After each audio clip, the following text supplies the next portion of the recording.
কই যাবেন আপু? হ্যাঁ, সনি সামনে চলেন আপু, 250 টাকা দিয়েন।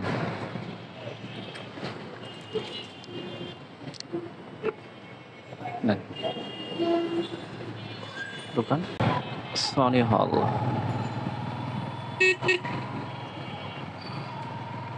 এটাই হচ্ছে সনি হল। আপু এখানেই নামবে, আমি একটু সাইড করে নাম।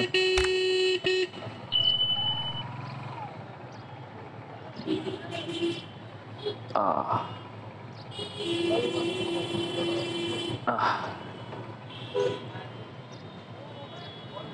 ঠিক আছে আপু, দেন।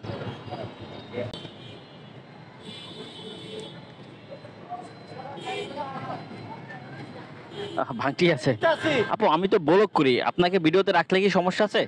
সমস্যা নাই, ঠিক আছে আপু, ধন্যবাদ। ওকে, আল্লাহ।